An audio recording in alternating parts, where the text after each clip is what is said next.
Hello friends, आज मोर video को समस्त को स्वागत। आशा करुच्ची समस्ते भलरे थिबे। आज मु सहज उपाय छतु बेसर बनैबा प्रोसेस आपण मानक सहित शेयर करी ए वीडियो रे। तो छतु बेसर बनैबा पई मु एठी सब सामग्री नै जाइछि। छतु को आधा केजी छतु को मु एठी धोई की नै जाइछि काटिकी।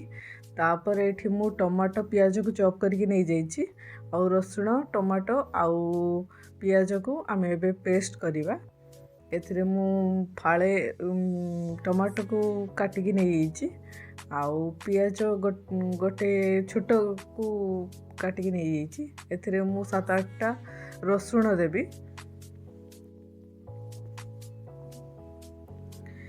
एथिरे मु गोटे कंचा लंका को ताको भांगी के दे देबी।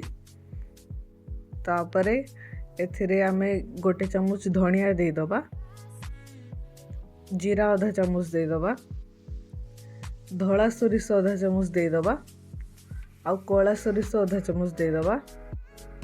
एथिरे पुस्त मु आधा चम्मच देइछि। तापरे एथिरे टिके पानी देकी आकु आमे पेस्ट बने दबा।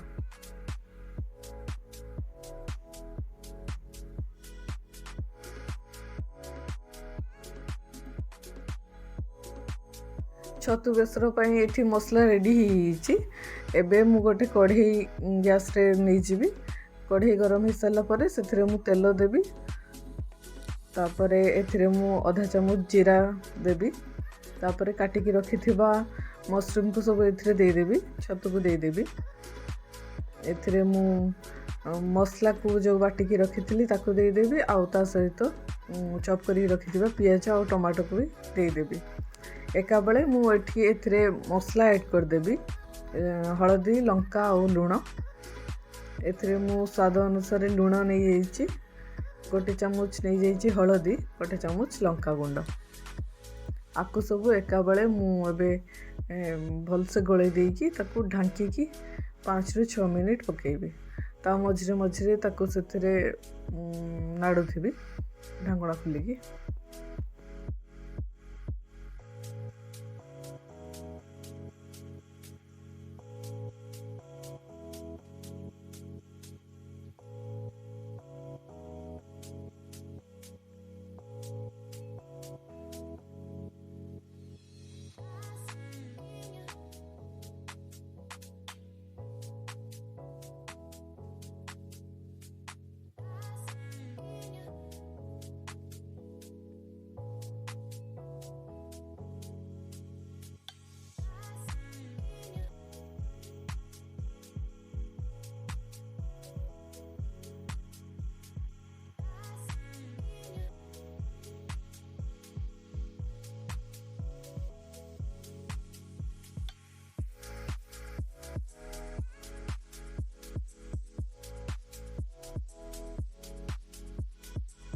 एबे देखि पारथिबे छतुरु पानी बाहरी आसलानी।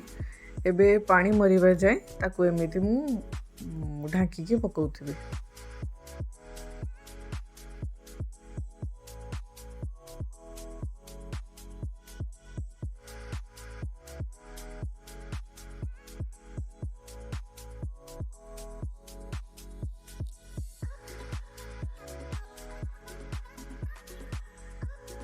देखुथिबे छतु बेसर रु पानी सबू मरी गलानी। एबे एथिरे आमे फाळे लेंबू को चिपुड़ी दबा। गैस बंद करके ताकू फाळे लेंबू चिपुड़ी दबा। एथिरे तापर भल से गुळई देकी ताकू काढी दबा।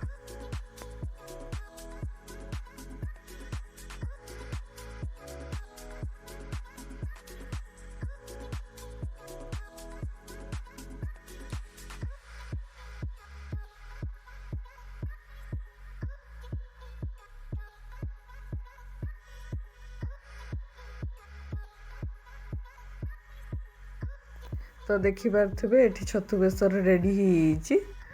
आकु आपण भात रुटी भात और रुटी सहित आकु खाई परिबे। तो थैंक्स फॉर वाचिंग मी।